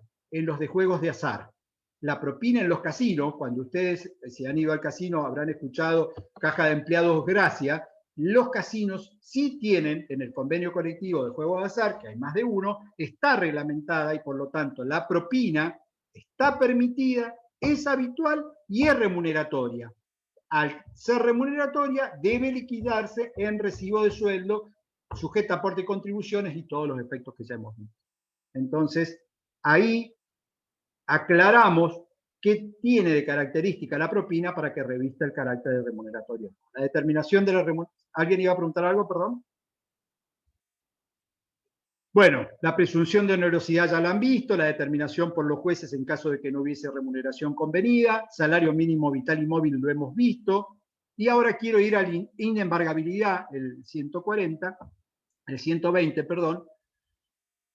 ¿Por qué? Porque el concepto de inembargabilidad de la remuneración también es un tema que necesita alguna explicación. Si yo les pregunto así a cara de perro a ustedes, ¿es embargable el salario? ¿Y en qué porcentaje es embargable o no? ¿Qué me van a decir? 10% no era, y Sí. el doble, y el Claro. 20% si se duplica el sueldo.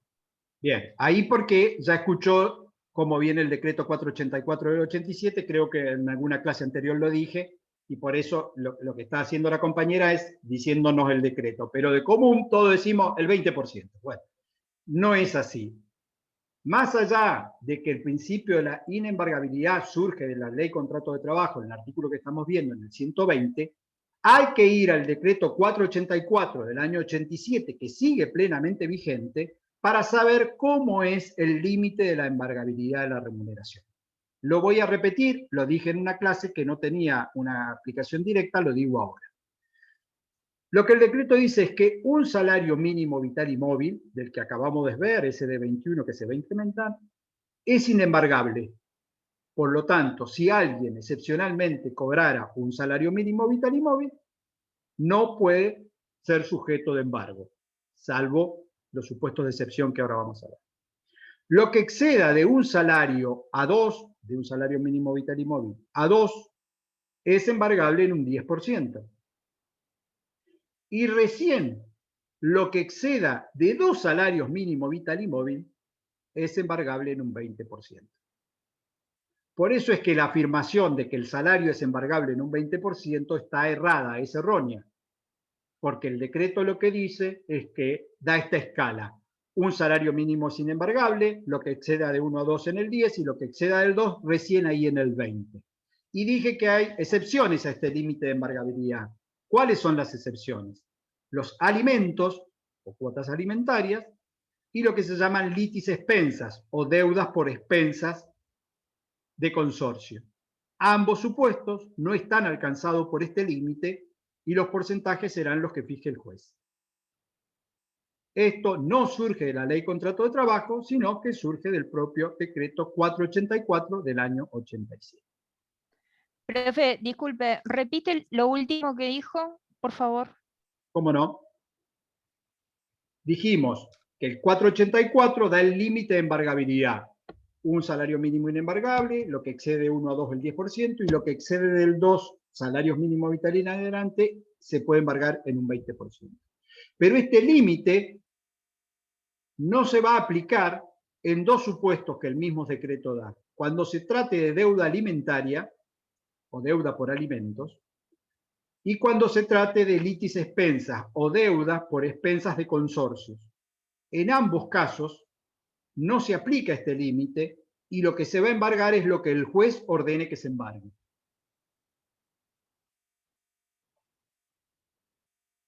¿Bien? Profesor, decreto 848, ¿dijo? 484 del año 87.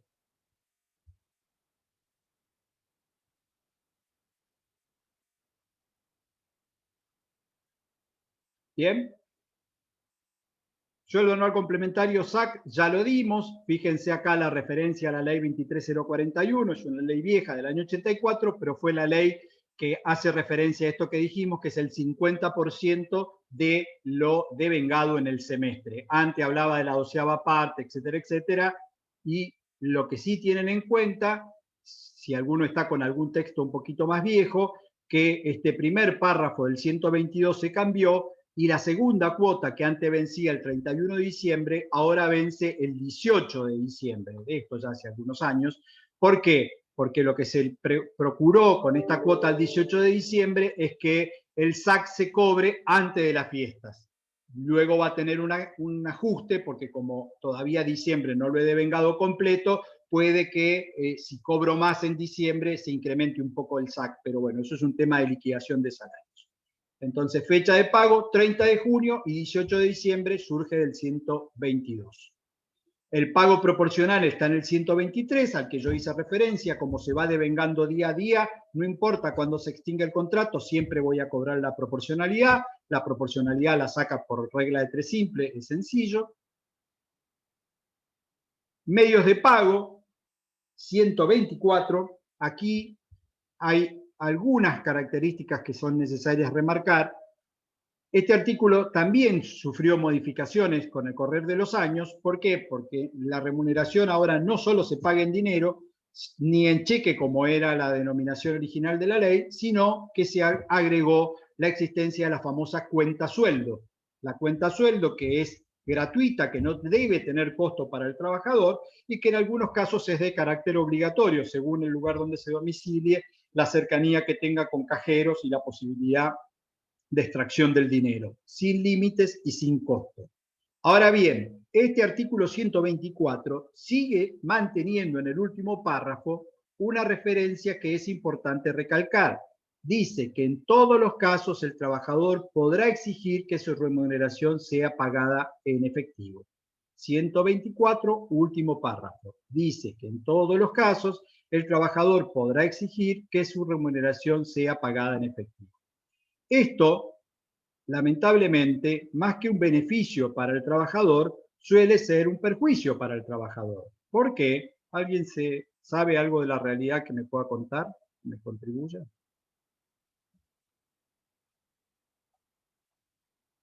No se imagina. Tienen poca realidad vivida. Van a tener que encontrarse con la realidad a la vuelta de la esquina. ¿Ven? Acá está dispuesto como que cobrar el efectivo. Sí. Perdón, profe, ¿es el hecho de que un trabajador cobre todo su sueldo en efectivo? ¿Era esa la pregunta? Sí, pero ¿cómo se puede utilizar de manera en la práctica fraudulenta esto? Lo explico. Si yo cobro bancarizado, el día del cobro es el día que se acredita el dinero en la cuenta. Y ese es un dato objetivo, porque como es en la cuenta bancaria, digo, se acreditó el 4, se acreditó el 5, se acreditó el 8, se acreditó el 15. Si yo cobro en efectivo, lo que va a decir el recibo es que se me pagó el cuarto día hábil, como dice la ley para el mensualizado. Entonces, la fecha de cobro en el trabajador que es en efectivo muchas veces no es real, es mentirosa. Entonces, en algunas actividades, sobre todo en aquellas que manejan mucho efectivo, suele ser común que el empleador predisponga una nota que le hace firmar al trabajador, donde dice, solicito en base a lo previsto en el artículo 124, último párrafo, se me pague en efectivo, como que fuera un pedido de él, pero es el empleador el que lo predispone. ¿Para qué? Para manejar las fechas de pago y a veces hasta para hacer el pago fraccionado y no un pago completo de la remuneración. Entonces, aun cuando esta disposición es una disposición que está prevista en beneficio del trabajador, termina a veces siendo utilizada fraudulentamente por el empleador, por eso lo comento. Dije al pasar fechas de pago, algo que todavía no hemos visto, pero nos anticipamos a decirlo. ¿Cuándo vence la mora automática del pago de la remuneración? Esto es para los trabajadores mensualizados y quincenales, al cuarto día hábil del cierre del mes o de la quincena. Si fueran jornalizados, al tercer día. Entonces, repito, para los trabajadores mensualizados o quincenales, al cuarto día hábil del vencimiento del mes o de la quincena. Esto que lo ponemos en términos prácticos. Tomemos el mes de abril para ver. ¿Cuándo vencen los haberes de abril? ¿Quién toma un calendario y me lo dice? A ver si lo entendió.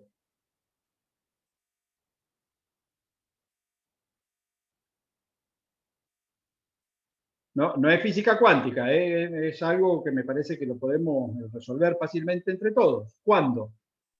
El 8 de abril. No, abril lo vas a cobrar en mayo. ¿Qué día de mayo?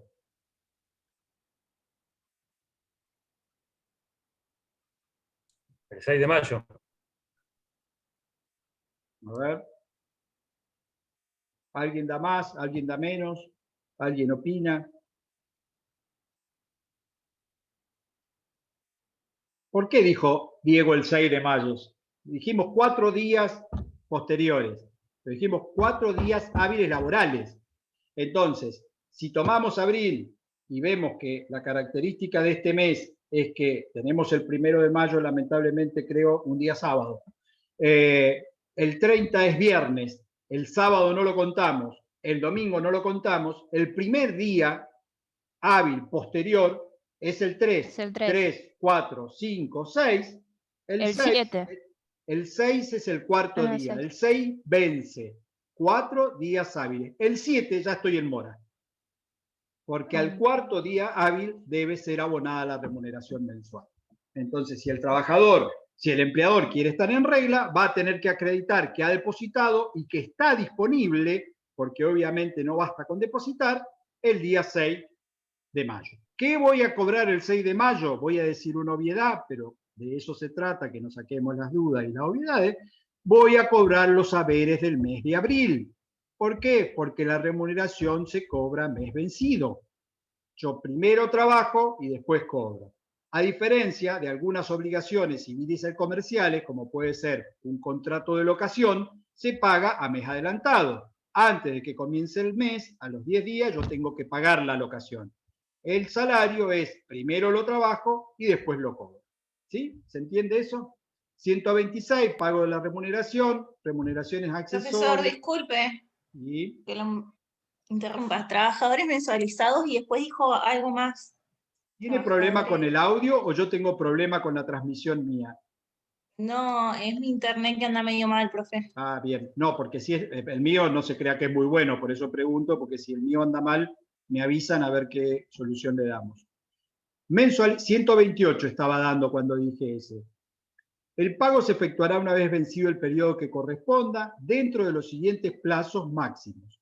4 días hábiles para la remuneración mensual o quincenal, esto era lo que explicaba y la palabrita que te había quedado a vos me parece sin entender era quincenal, y de 3 días hábiles para la semanal o por jornal. 128 era el artículo que estaba explicando, lo que pasa es que por ahí no tiene sentido leer, que yo les lea los artículos, sino que los voy surfeando por arriba como para ir viendo. Día y lugar de pago, todo esto lo voy a dar por visto porque no tiene trascendencia. Sí me voy a detener aquí en el 131. Este es un concepto muy importante y que en la práctica está totalmente desnaturalizado. Retenciones y deducciones o compensaciones. El empleador no puede retener al trabajador ninguna suma de dinero, salvo las que expresamente están autorizadas por ley. Voy a poner el ejemplo para que sea gráfico y después lo desmenuzamos. Si un trabajador intencionalmente arriba de un vehículo de la empresa agarra el vehículo y lo impacta contra la pared porque está caliente, porque no le dieron un aumento y le rompe toda la trompa. Hay una conducta intencional de daño. El empresario dice, no, a este no lo voy a despedir, pero le voy a hacer pagar hasta el último mango que me salga en la reparación. Y al mes siguiente, embarga el sueldo, aparte del sueldo. Al mes siguiente le empieza a retener del sueldo. ¿Puede retenerle del sueldo por el daño ocurrido? No, no puede retenerle del sueldo. Si lo que quiere es reclamar el daño, tendrá que iniciar una acción de daño, pedir un embargo preventivo sobre el sueldo, y una vez que el juez ordene el embargo, ahí, pero depositado el sueldo, ahí recién va a poder embargar y después a la resulta de un juicio. ¿Por qué pongo este ejemplo? Porque lo vimos como uno de los supuestos de caducidad también, cuando caduca el plazo para iniciar la acción de daño. El empresario cree que él puede retenerle al trabajador lo que a él se le ocurra. Y este es un concepto totalmente al revés en la ley. El empresario o el empleador solo puede retener lo que la ley autoriza que sea retenido. El resto no lo puede retener. Entonces, a esos fines es necesario ver lo que justamente el 131 indica, con las excepciones que luego vamos a ver del 133. Pero el 131 dice, no podrá deducirse, retenerse o compensarse suma alguna que rebaje el monto de las remuneraciones. Queda comprendido especialmente en esta prohibición los descuentos, retenciones, compensaciones por entrega de mercadería, provisión de alimento, vivienda, alojamiento, uso, empleo de herramienta o cualquier otra prestación de dinero en especie. No se podrá imponer multas al trabajador, ni deducirse, retenerse o compensarse por vía de ellas el monto de la remuneración. Como verán, hay una provisión bastante estricta y absoluta. Por supuesto que después el 132 se ocupa de dar cuáles son las excepciones, porque no es que el empleador no hace retenciones, sí hay excepciones. Profe, Sí, entonces el principio sería que salvo judicialmente no puede hacer retenciones excepto el 132. Excepto el 132, exactamente. O sea, al principio no puedo retener, salvo los supuestos del 132, o en caso de que inicie una acción por daños y embargue preventivamente si es que me provocó un daño el trabajo. ¿Cuáles son las retenciones que están permitidas? Son las del 132, que las van a ver que son lógicas, pero las prohibiciones que resulte el 131 de esta ley no se hará efectiva cuando la deducción, retención o compensación responda a alguno de los siguientes conceptos. Adelanto de remuneraciones hechas con las formalidades del 130. No vuelvo al 130, le digo, ¿cuáles son las formalidades? Debe otorgarse el adelanto en recibo oficial de haberes, o sea, cumpliendo con los mismos recaudos del pago de la remuneración. No sirven los adelantos hechos en esos taloncitos así comunes o en esos recibitos truchos de me dieron 500, me dieron 1000, me dieron 5000. No, el anticipo para que sea válido debe ser realizado en recibo oficial. Entonces, en tal caso, si está hecho así, bancarizado o no, según sea el sistema de pago que tenga, es deducible porque el adelanto puede ser obviamente luego compensado. Respecto de los adelantos, lo pasé, pero voy a dar alguna premisa aquí, también hay un límite en nuestra ley. El empleador no puede otorgar adelantos en forma indiscriminada. La razón de ser de esa norma es porque si yo tengo ya 2 o 3 sueldos pagados a cuenta, suelo poder manejar la voluntad del trabajador. Pónganse dentro del contexto. Si yo entregué adelanto, en algún momento, si quiero que trabaje más o si quiero exigirles tareas que no son propias de su actividad, obviamente voy a tener captada la voluntad porque voy a poder decirle, mirá, vos ya me estás debiendo 2 sueldos, más vale que hagas esto, más vale que te quedes un rato más, que esto es lo que lamentablemente solía ocurrir. Entonces, la ley tiene puesto límites a los adelantos. Vayan al 130, que era el artículo al que había salteado, y dice que el empleador podrá efectuar adelanto de las remuneraciones al trabajador hasta un 50% de las mismas correspondiente a no más de un periodo de pago. Es decir, el tope es el 50%, salvo supuestos excepcionales que la misma norma autoriza y que después deberá aprobar el empleador. Por lo tanto, esos adelantos o anticipos que son préstamos, que son de 3, 5 o 10 salarios, no están permitidos en la ley. Algunos convenios colectivos sí lo regulan cuando son préstamos o préstamos para vivienda, etcétera, que el mismo empleador puede dar, pero en el esquema de la ley contrato el adelanto es hasta un tope del 50%, salvo los casos de excepción. Sigo, 132 excepciones, adelantos, retenciones de aportes, jubilaciones u obligaciones fiscales, esta hace de agente de retención, con lo cual está obligado a hacerlo el empleador, pago de cuotas, aportes periódicos o contribuciones que tuvieron obligado el trabajador en virtud de las normas legales o proveniente de las convenios colectivos. Estamos hablando de la cuota sindical, aquí también hace de agente de retención y está obligado. La propia ley de asociaciones sindicales 23.551 le pone como una obligación al empleador retener las cuotas sindicales de los sindicatos con personería gremial. Reintegro de precios por la adquisición de vivienda o arrendamiento de la misma o por compras de mercadería de que sean acreedores entidades sindicales, mutuales o cooperativas. Fíjense que el 130 había prohibido la retención en estos términos y aquí le exceptúa cuando se trate de entidades sindicales, mutuales o cooperativas las que las otorguen o donde se estén sacando. Cuotas de primas de seguro de vida colectivo, depósitos en caja de ahorro, reintegro del precio por compra de acciones de capital.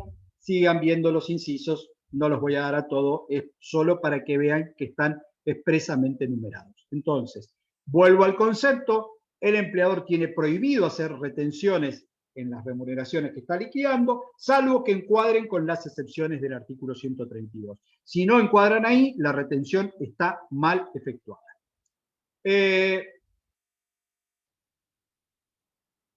Aquí estamos en los daños graves, que habíamos mencionado la vez pasada, que es otro plazo de caducidad. Exceptúese del 131, es decir, podré hacer retención, pero sujeto a qué. En caso que el trabajador hubiere causado daños graves e intencionales en los talleres, instrumentos o el material del trabajo, y a tal fin, fíjese lo que dice el párrafo. Producido el daño, el empleador deberá consignar judicialmente el porcentaje de la remuneración prevista en el 133, a la resulta de la acción que sea pertinente, la acción de responsabilidad caducará a los 90 días. Es decir, que la debo consignar, debo iniciar un juicio, debo reclamar el daño, y si no lo hago en los 90 días, caduca esa acción de daños que tiene prevista. La mora es automática, calidad de los recibos, doble ejemplar, contenidos del recibo, esto también es importante. ¿Tienen ustedes, han visto recibos de haberes? ¿Alguno cobra sueldo? No, todos tienen el privilegio de vivir sin sueldo. Vamos a... sí, Diego, me imagino que a esta altura de la vida algún sueldo debes haber cobrado. Alguna vez en tu vida te has cobrado un sueldo, me imagino. Si quieren, vamos a buscar un recibo de haberes rápidamente. Denme un segundo porque no lo tenía previsto. Ya lo busco.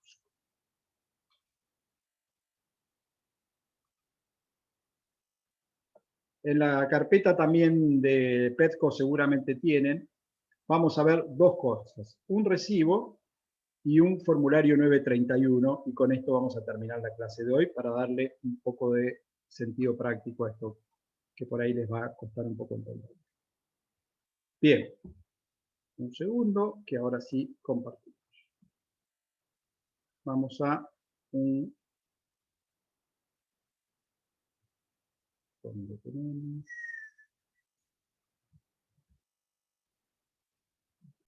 Bueno, esto es un formulario 931. ¿Saben a qué efectos o por qué existe el formulario 931? Es un formulario de la AFIP. Yo sé que ustedes no están estudiando para contador, pero sí necesitan tener una noción de esto.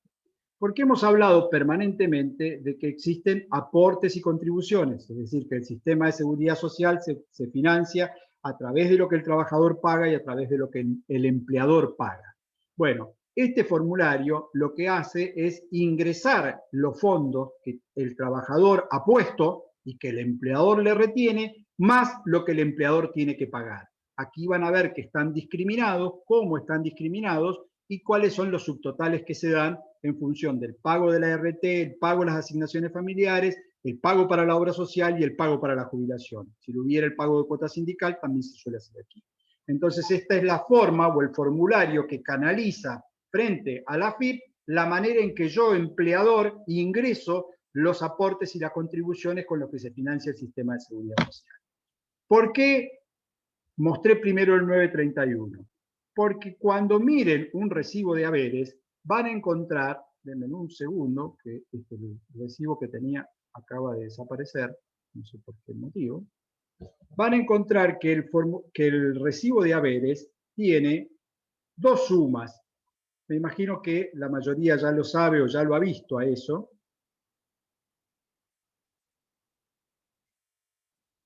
Aquí lo tenemos. En un recibo de haberes, ¿alguien sabe qué son esas dos sumas que aparecen y por qué aparecen dos valores y no un único valor? El bruto y el neto. Bueno, ¿y qué es el bruto y el neto? Y el neto es lo que yo recibo de bolsillo, digamos, o depositado en la cuenta. Y el bruto está con los aportes jubilatorios y todos los beneficios sociales.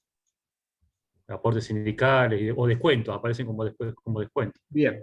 Esto es un recibo de haberes tomado al azar. Me imagino que el empleador soy yo. Sí, el empleador soy yo porque ese es mi documento, mi quit. Y es un trabajador de comercio. ¿Por qué puse el recibo? Está en la carpeta que tienen de PETCO. Primero, para que observen cuáles son los requisitos obligatorios que un recibo de haberes tiene que tener. Estos que figuran aquí son los requisitos, los recaudos mínimos que hay que cumplir. El periodo abonado, los datos, por ejemplo, por supuesto, del empleador arriba. Aquí no figura el nombre porque está tachado, igual que el nombre del trabajador está tachado para que no se vea. El número de CUI del empleador, y después el periodo abonado, la descripción del pago, si son los haberes de qué mes, la fecha de pago, el lugar de pago, si es bancarizado o no bancarizado. Bueno, acá están los datos del trabajador, el CUIL del trabajador, la jornada, la categoría, la fecha de ingreso. Todos estos son requisitos ineludibles para un recibo oficial de haberes. Ahora, aquí aparece lo que recién hablábamos con Diego. Hay un monto, 11.617, y otro monto, 12.624. O sea, yo debería querer cobrar los 12, no los 11. ¿Por qué lo que cobro es el monto menor? ¿Por qué a mí me pagan este valor de 11.617? Esto es bastante sencillo, pero a veces cuesta mucho que ustedes lo visualicen.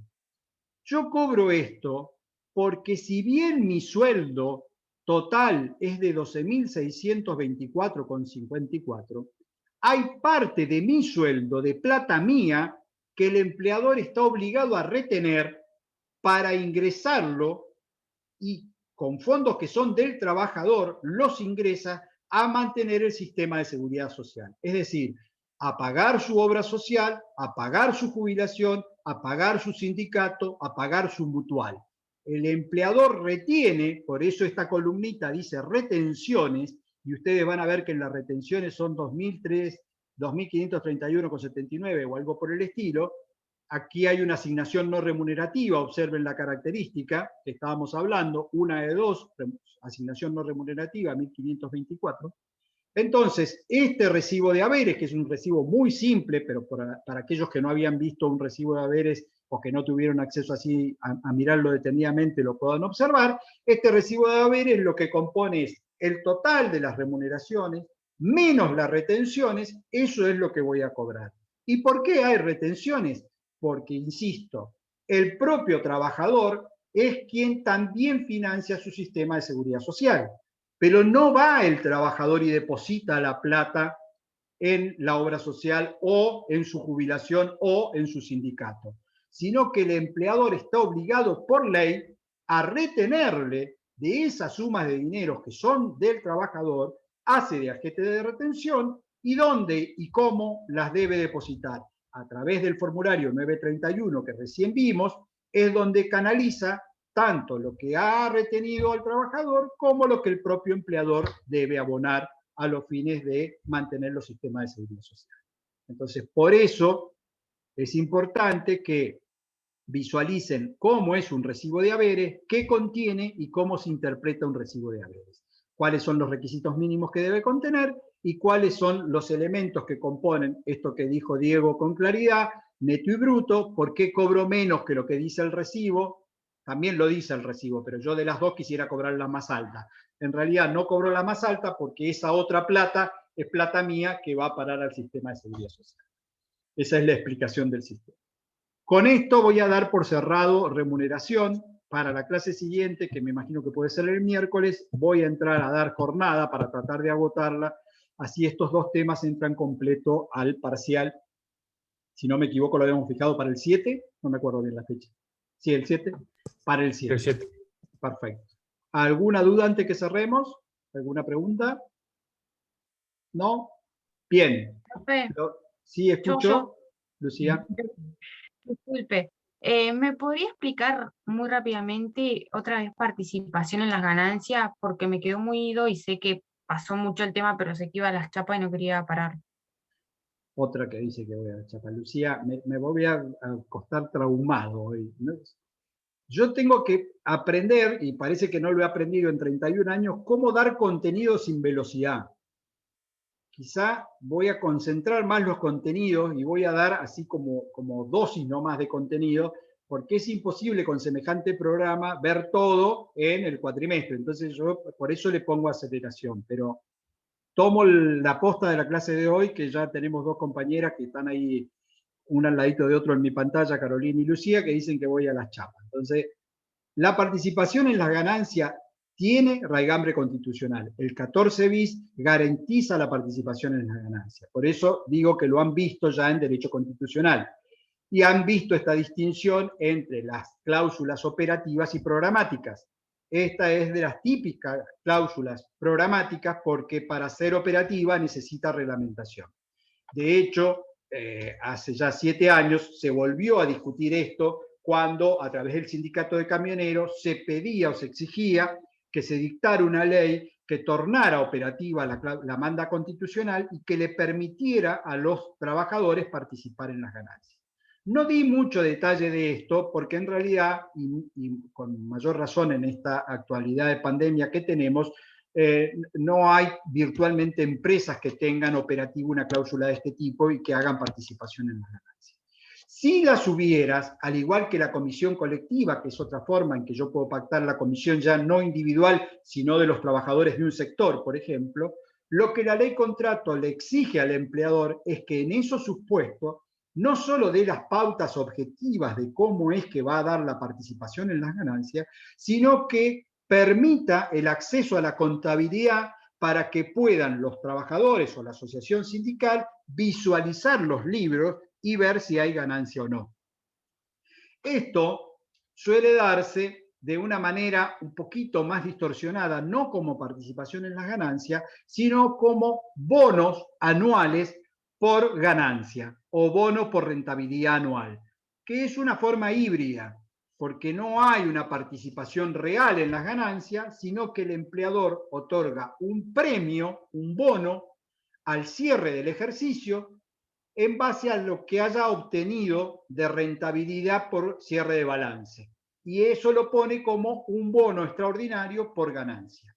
Ya aporto y aclaro, es remunerativo, es como parte de la remuneración que yo lo recibo, y habría que ver si está sujeto o no a pautas objetivas. Es decir, que para poder ganar ese bono, yo tenga que haber cumplido determinados objetivos de tarea, tenga que haber tenido, por ejemplo, asistencia perfecta, tenga que haber logrado las pautas anuales que me impuso la empresa, no haber tenido licencia, todo eso se reglamenta. Pero a donde va la ley cuando habla participación en las ganancias es al 14 bis. Y es un supuesto que en nuestro país virtualmente no existe, porque eso sería, en alguna medida, estar mínimamente asociado al resultado de la empresa. Pero lo que es importante es que aun cuando haya participación en las ganancias, volvemos a lo que hablamos de la comisión. Nunca mi remuneración va a poder ser inferior a la remuneración mínima prevista en el convenio colectivo para mi categoría. La participación en las ganancias va a ser siempre un plus. O sea, va a tener que estar por arriba del mínimo. Igual que la comisión individual, igual que la comisión colectiva.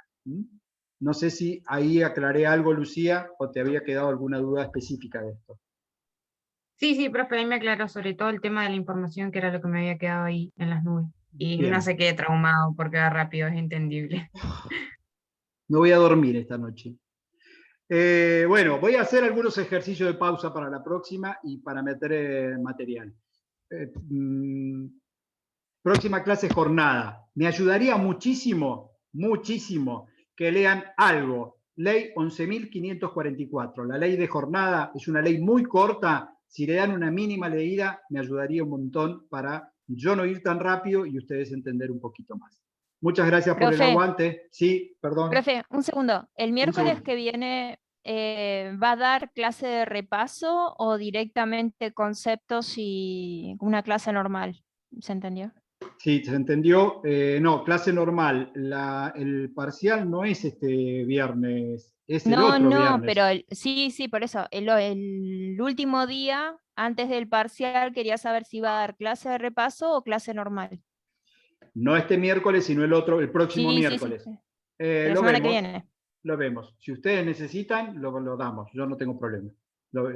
Estamos, a mi gusto, venimos lento con el cursado, porque no ha sido por una cosa, por otra, por los finales, venimos lento, pero sí se puede dar aunque sea media hora, 40 minutos de repaso y tema.